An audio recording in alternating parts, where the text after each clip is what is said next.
pagi pemirsa, apa kabar Anda hari ini? Senang sekali saya Gita Gowinda kembali hadir menemani Anda di Oppo Jare selama 30 menit ke depan. Dan pemirsa, apabila kita flashback pada tanggal 19 September tahun 45 kemarin, yang mana di Hotel Yamato terdapat insiden untuk penyebekan bendera. Nah, saat ini kami akan membahasnya selama 30 menit bersama Dr. Ananto. Ya, selamat pagi Bapak. Selamat pagi. Ya, apa kabarnya Pak? Luar biasa. Luar biasa, alhamdulillah. Baik, sehat. Ya, Dr. Ananto ini adalah ketua panitia dan juga nanti melakukan aksinya ya di Hotel Majapahit. Ya, betul. Ya, sebenarnya kalau kita flashback Pak di tanggal 19 September tahunnya 45, bisa diceritakan pada pemirsa JTV sebenarnya yang terjadi itu bagaimana? Ya. Jadi pada tanggal 19 September tahun 1945, saya sebagai arek Surabaya dan juga pada waktu itu arek-arek Surabaya yang ada di Surabaya itu melakukan suatu aksi heroisme di mana masyarakat arek Surabaya bersatu padu bersama-sama dengan tentara, kepolisian maupun pemerintah, semuanya memiliki tujuan yang sama, yaitu menjaga kehormatan bangsa Indonesia. Di mana ketika pihak sekutu menaikkan bendera merah putih biru yang merupakan bendera Belanda di Yamato Hoteru atau di Hotel Majapahit saat ini, maka area-area Surabaya semuanya kumpul di depannya hotel tersebut di arena sepanjang Jalan Tunjungan, dan kemudian mereka bersama-sama merangsek masuk untuk melakukan sebuah class action, jadi sebuah pertempuran atau perang di situ sampai ada korban baik mati maupun luka-luka berjumlah puluhan ratusan orang yang dibawa ke rumah sakit Simpang. Dan sebagian dari masyarakat itu secara luar biasa berjuang menaiki menara bendera yang jaraknya lebih dari 15 meter, dan kemudian dengan alat sederhana, tangga segala macam, mereka naik, mereka turunkan bendera merah putih biru. Kemudian karena saat itu tidak bawa gunting, mereka sobek saja, terus kemudian setelah disobek maka tinggal warna merah putih. Merah putih itu kemudian diangkat kembali. Nah, ini adalah menunjukkan bahwa momentum luar biasa, satu-satunya saat di mana semua komponen rakyat sebuah kota, sebuah negara bersatu padu melawan agresi musuh, sehingga tanggal 19 September, kalau saya tidak berlebihan, dapat saya katakan merupakan hari bersejarah, karena itu adalah saat pertama kali arek-arek Surabaya, yang dalam hal ini adalah mewakili Republik Indonesia, melawan atau bertempur melawan agresi dari pihak musuh. Ini saat pertama kalinya ada perang dengan pihak musuh, dan perang itu dilakukan di Surabaya. Ini yang luar biasa. Oleh arek-arek Surabaya sendiri, kan begitu. Sebenarnya untuk tanggal 19 September ini menarik ya bagi Anda begitu daripada peristiwa yang lain ya? Ada alasan tertentu begitu? Ya. Jadi sebuah bangsa yang besar adalah bangsa yang selalu menghargai atau menghormati sejarahnya, juga termasuk pelaku-pelaku sejarah itu. Dan saya merasa bahwa di tanggal 19 September yang sudah terjadi beberapa tahun ini, kita semakin lama semakin agak melupakan kejadian ini. Saya khawatir kita tidak lagi bisa menjadi bangsa yang besar nantinya. Untuk generasi muda, untuk generasi-generasi selanjutnya, maka saya berharap bahwa apa yang kita lakukan sekarang ini merupakan satu titik kecil momentum di mana menjadi awal untuk menjadikan bangsa ini besar kembali, yaitu dengan cara menghormati lagi sejarah-sejarah yang terjadi, kemudian memetik pelajaran yang ada, dan kemudian menjalankan, mengisi kemerdekaan ini dengan peluang-peluang yang lebih baik lagi di masa depannya. Ya, sebenarnya untuk tanggal misalnya tanggal 10 November diperingati sebagai Hari Pahlawan begitu Pak ya. Lalu tanggal 19 September ini menurut saya kurang ada gejolak-gejolak untuk diperingati begitu Pak, menurut saya. Betul. Jadi kalau kita menyampaikan tentang momentum, maka tentu saja diawali dengan pada saat itu Jepang dikalahkan oleh pihak sekutu, kemudian ada pihak Indonesia, dan kemudian terjadi proklamasi kemerdekaan Republik Indonesia tanggal 17 Agustus. Kemudian pada tanggal 1 September ada momentum di mana ada maklumat dari pemerintah untuk mengibarkan bendera merah putih. Ini juga merupakan salah satu penyebab di mana ketika pada tanggal 19 September ada merah putih biru berkibar, maka area-area Surabaya protes. Nah, kemudian ini momentum dilanjutkan lagi pada tanggal 27 Oktober, di mana saat itu area-area Surabaya berhasil mengepung pihak sekutu, bahkan hampir bisa melumpuhkan, memusnahkan mereka yang ada di Surabaya. Kemudian karena itu pula pihak sekutu meminta kepada Presiden RI waktu saat itu untuk datang ke Surabaya. Nah, saat mereka datang ke Surabaya, terjadilah gencatan senjata. Dalam keadaan gencatan senjata, ternyata pada tanggal 30 Oktober di Jembatan Merah terjadi sebuah class action di mana tentara-tentara sekutu, saat itu mungkin beberapa kawan atau beberapa lawan dari pihak NIL, ya, itu mereka menembaki rakyat yang ada di situ. Nah, kemudian terjadilah pertempuran sporadis di Jembatan Merah yang berakibat tewasnya salah satu jenderal dari sekutu. Sehingga akhirnya sekutu mengultimatum. Tanggal 9 November dibatasi jam sekian, seluruh area-area Surabaya harus menyerahkan semua senjatanya ke pihak sekutu. Kalau tidak, maka tanggal 10 November akan saya bombardir Surabaya, akan saya serang dengan kekuatan laut, kekuatan udara, kekuatan darat saya. Ini ultimatumnya sekutu. Nah, sehingga pada tanggal 10 November mereka betul-betul melaksanakan ultimatum tersebut karena area Surabaya tidak mau menyerahkan senjatanya. Nah, jadi kalau dalam rangkaian ini adalah bagaimana kaitannya dengan tanggal 10 November, ini semuanya satu rangkaian. Tanggal 19 September, seluruh area-area Surabaya mewakili seluruh rakyat Indonesia, kita kompak. Kita kompak mengatakan bahwa saya tidak mau lagi menyerah, saya akan pertahankan kemerdekaan dengan tebusan apapun. Dan itu dibuktikan dengan ultimatum tersebut kita nggak gentar. Bahkan mereka dengan kekuatan luar biasa menyerang, kita pun juga nggak gentar meskipun saat itu kita kalah dan kemudian kita sampai mengungsi keluar kota. Tidak menjadi masalah. Karena Surabaya tetap suatu saat akan kembali kurang lebih di tahun 51 kembali ke pangkuan Ibu Pertiwi lagi. Setelah 6 tahun ini Surabaya sempat absen dulu. Baik Bapak, kami akan lanjutkan perbincangan setelah lagi. Dan pemirsa, kami akan melanjutkan, mungkin akan membahas lebih mengenai persiapan nanti malam. Bagaimana persiapannya? Kami akan kembali sesaat lagi.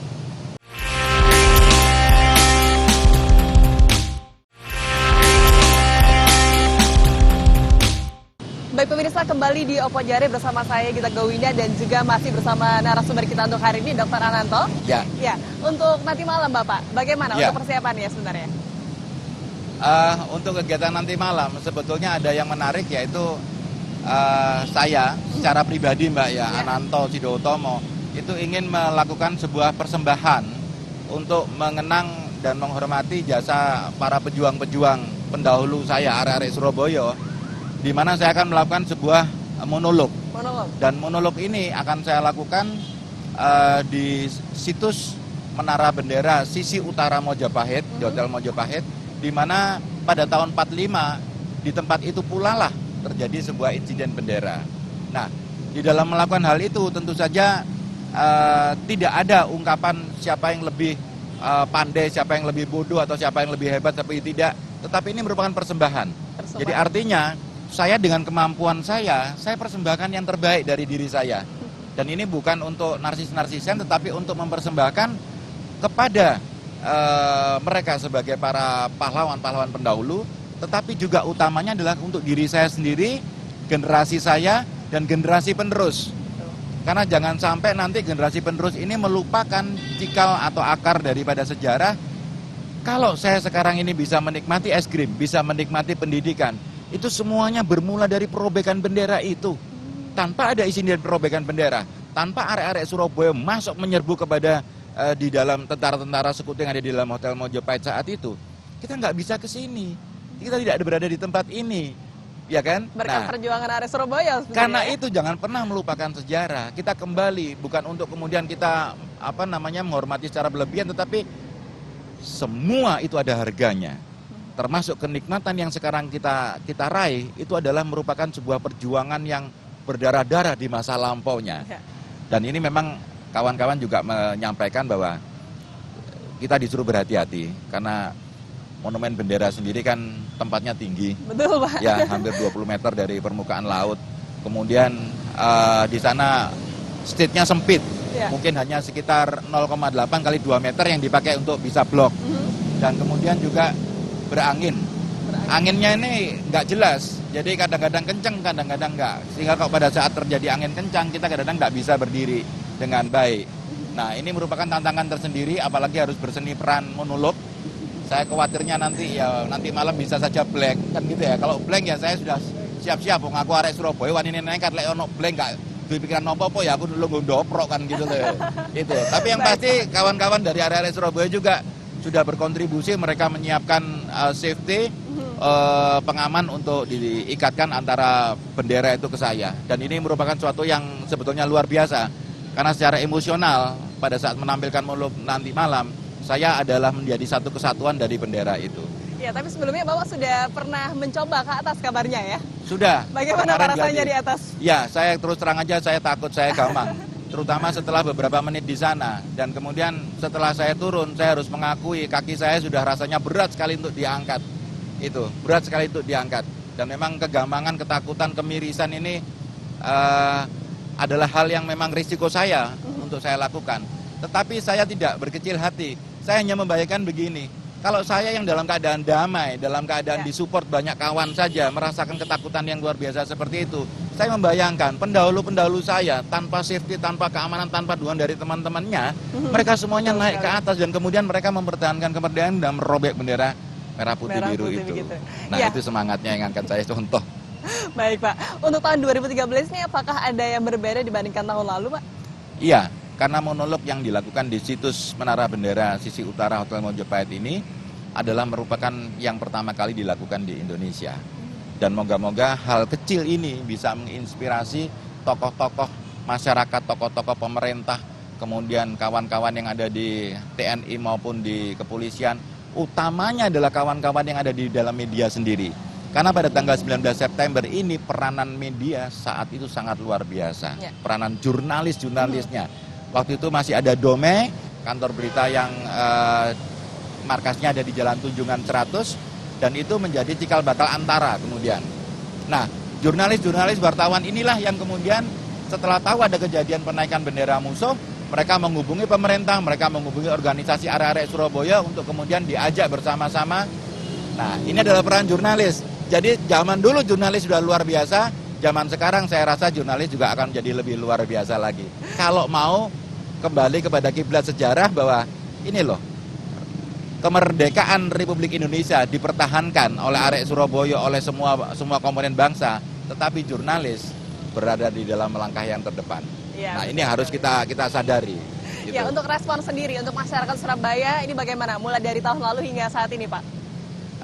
Tahun lalu tidak ada respon karena tidak ada upaya monolog. Tetapi sejak saya publish ke kawan-kawan bahwa ini akan kita adakan, banyak sekali respon, kebanyakan mendukung untuk kembali kepada menghormati para pejuang dengan cara menghormati sejarah. Ada juga yang masih meragukan karena pro kontra. Banyak sekali kisah-kisah berkaitan dengan 19 September ini dan tidak ada satupun pihak yang bisa mengatakan ini kisah yang benar. Sampai sekarang pun kita juga masih kontroversi siapa yang merobek bendera.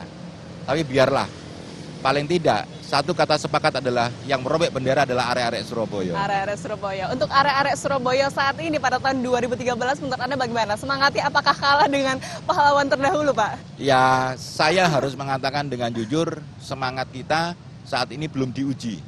Belum diuji. Masalah kalah menangnya saya tidak bisa menyampaikan, tetapi yang pasti belum diuji. Coba saja kalau kita mau menguji, sekutu suruh lagi datang ke sini. Kita mau ngapain sekarang? Ya. Nah, itu ujiannya di situ. Moga-moga tidak kalah. Moga-moga tidak kalah. Moga-moga tidak kalah. Masih ada saya, Mbak. Baik, saya akan berada di garda terdepan untuk menghadapi sekutu, Mbak. Berani saya, Mbak. Baik, Pak, kami akan lanjutkan perbincangan sesaat lagi dan pemirsa semakin panas saja pembicaraan kita, kami akan kembali membicarakan mengenai insiden tanggal 19 September tahun 45 sesaat lagi.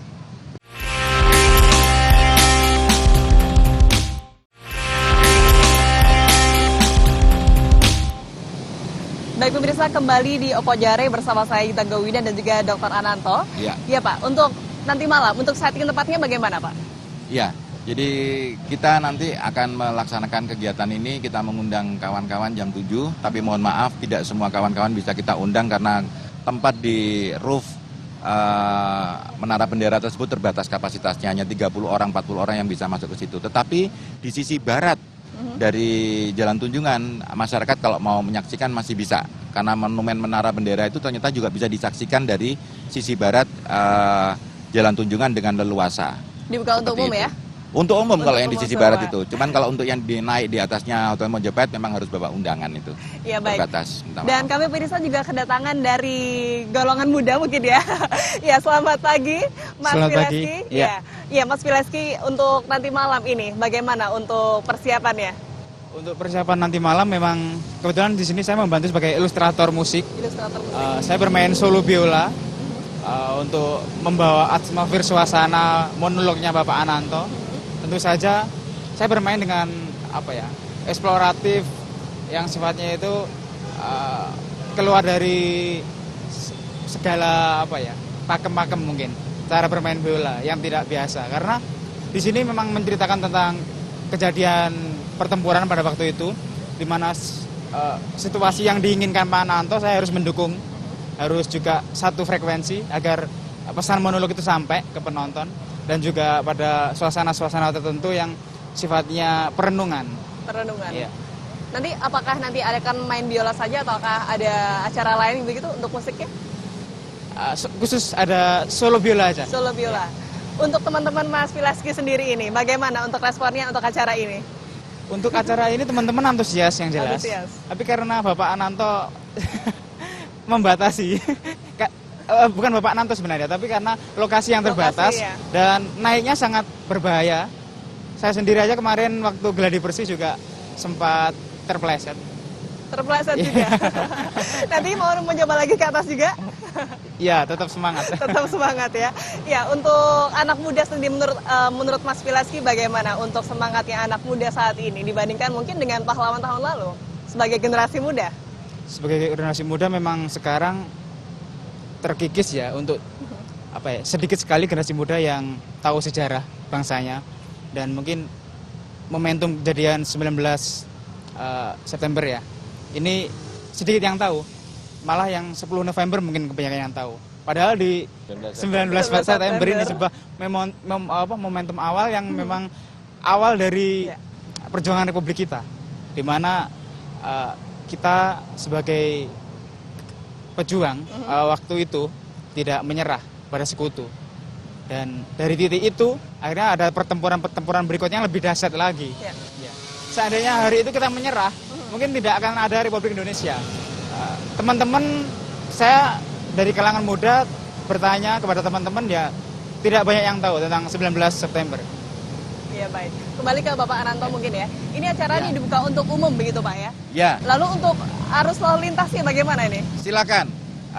Saya ini termasuk katanya teman-teman budayawan ngawur yang mempunyai konsep bahwa untuk mengapresiasikan budaya kita tidak harus menutup jalan, tidak harus mengganggu kepentingan orang lain.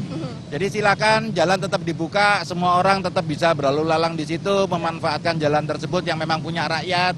Tetapi saya sendiri sebagai rakyat, saya bisa beraktualisasi, melakukan monolog. Saya tidak mengganggu yang sedang beraktivitas di jalan, yang di jalan juga jangan mengganggu saya. Kan kita sama-sama nggak saling mengganggu. Sehingga dengan demikian maka budaya itu ramah, budaya itu indah. Ini yang akan semakin saya sosialisasikan kepada kawan-kawan arek-arek Surabaya. Ya. Mari kita berbudaya yang baik. Ya, baik. Karena mengingat sejarah itu budaya, tetapi hidup di keseharian kita adalah merupakan cerminan daripada budaya sebagai the way of life kita masing-masing. The way of life. Baik. Untuk pendanaan sendiri Pak, bagaimana? Apakah nanti juga ada dukungan dari pemerintah daerah Kota Surabaya? Alhamdulillah sampai sekarang tidak. Tetapi saya juga tidak mengharapkan apa-apa. Karena kalau saya melakukan sesuatu kemudian berharap ada dukungan dari pemerintah, dukungan dana dan segala macamnya, maka saya merasa bahwa saya tidak melakukan seperti ketulusan dan keikhlasan yang dilakukan pejuang dulu. Pejuang dulu kan tidak mengadakan saya mau mengajukan proposal kepada pemerintah untuk berjuang di tempat ini, dananya sekian, kemudian dikasih pemerintah baru berjuang. Enggak. Saya menghormati pejuang berpikirnya seperti itu, ya seperti yang saya lakukan sekarang. Saya kemerentek kepingin berjuang, melakukan apa yang saya mampu, melakukan sebuah monolog mungkin, menceritakan tentang sejarah kepada generasi muda, anak-anak saya. Ya itu aja yang saya lakukan, tanpa proposal kepada pemerintah. Dan memang saya tidak minta. Tidak minta. Tetapi yang luar biasa adalah teman-teman semuanya yang tahu hal ini, yang luar biasa bagi saya adalah mereka datang berkerumun terus-menerus. Banyak yang support ya Pak? Banyak yang support lah, seperti Mas Pilas ini di tengah-tengah kesibukannya dia batalkan semua job-job, dia memutuskan untuk support di sini. Karena apa?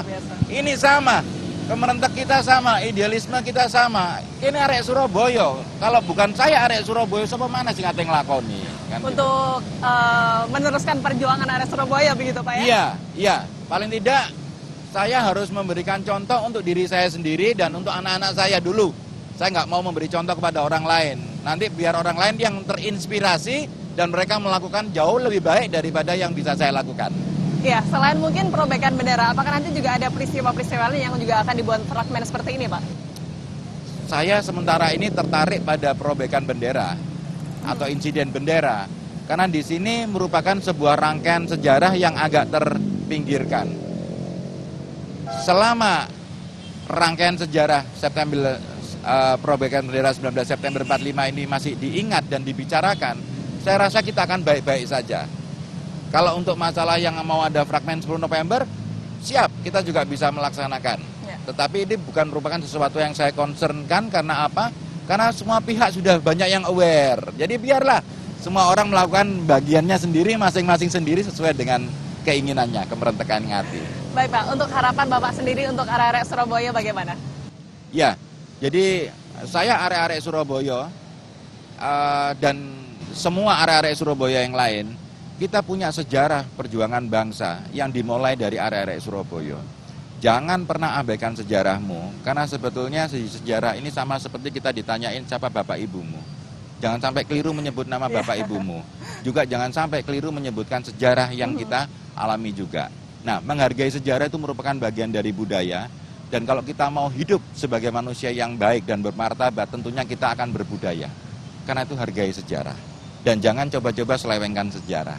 Baik. Jadi jangan katakan kalau saya sekarang ini Ananto Sidotomo, kemudian nama saya bisa diganti menjadi nama yang lain. Jangan, sudah, biar aja Ananto. Gitu. Biar saja Ananto. Ya. Baik Bapak Ananto dan juga Mas Semangat Fileski, semua. terima kasih. Semoga sukses acaranya nanti malam. Amin, amin. Minta Dan- doa arek-arek Surabaya. Ya, dan pemirsa mungkin mau datang boleh ya, buat datang ke Boleh, Hotel jam Majapahit. 8, jam 8 acaranya dimulai sampai jam 9, Selama 1 jam Pak ya? selama 1 jam. Iya baik, jam 8 sampai jam 9 silakan datang aja ke Hotel Majapahit dan semoga saja untuk perjuangan area Surabaya terdahulu bisa diteruskan oleh area Surabaya pada tahun ini pemirsa. Saya Gita Gowinda undur diri, terima kasih dan sampai jumpa.